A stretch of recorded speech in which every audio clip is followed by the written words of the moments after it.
Hello. Today we're going to discuss the negative impacts that animals experience under artificial selection. In some cases, artificial selection can be beneficial to animals, but we've decided to focus on how it negatively affects animals. According to our research, animals are negatively impacted when they are suffering as a result of artificial selection. This suffering is defined as when the animal is not in harmony with its own body or its own environment. Within artificial selection, there are some subcategories of ways that animals are affected. First, we're going to talk about the hybridization of animals. A lot of animals are interbred because humans want animals with a specific phenotype. Although humans may get the visual result they want, they do not take into account how animals may be genetically affected. Not all species interbreed well, which can lead to health problems or mutations in the animal.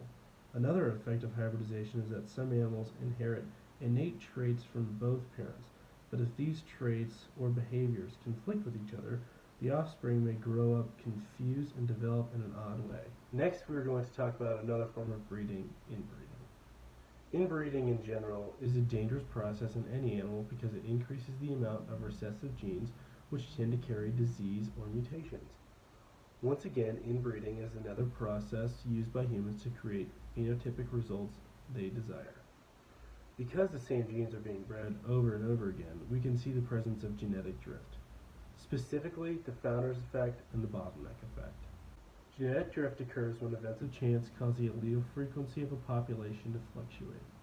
With inbreeding, we see that artificial selection causes both the founder's and bottleneck effect. The bottleneck effect takes place when a change in the environment reduces a population size and allele frequency. The founder effect happens when few individuals of a population isolate into a smaller group and start a new population. These both apply to artificial selection because humans change the environment or the possible mate selection. Few individuals are available to inbreed, creating a small population to mate with as well. The next two subcategories are quite similar because humans disregard the effect on the present animal and only pay attention to results. These are selection for few traits and selection for another generation. Selection of few traits refers to when humans want a specific trait in an animal but don't pay attention to other aspects of the animal that may be affected. For example, hens are selected to lay larger eggs, but it is not taken into consideration that the hen also needs a larger cloaca to lay these eggs. As a result, laying eggs will be painful for the hen and cause distress. Similarly, selection for another generation puts the animal at hand at stress. For example, broilers, a chicken breed chosen for meat production, are selected for having large appetites so that larger birds may be produced and sold. The issue in this case is that broilers' meals are regulated and monitored because they are part of the food processing system, so they receive the amount of food for their desired size but may not receive sufficient food for their appetites. In both of these types of selection, the animal being selected is suffering, so humans get the result they want out of the animal without regard for the animal's current condition. This last subcategory is a large part of the negative impacts of artificial selection and is heavily studied in ethology, the study of animal behavior. The absence of selection pressures in artificial selection generally has a major effect on animals, but leads to several different behaviors and effects on different animals. When there is an absence of selection pressures, animals can lose traits or some traits become weakened. When domesticating animals, they are put in a controlled environment, which includes controlled resources and exposure to other forces. For example, farm animals are provided with a constant stream of food and water, so they don't need to fend for food and other resources on their own. Hence, they lose the ability to fend for and scavenge for food. A study conducted compared the physical abilities of swine to farm pigs, and the swine's physical ability was much higher than farm pigs.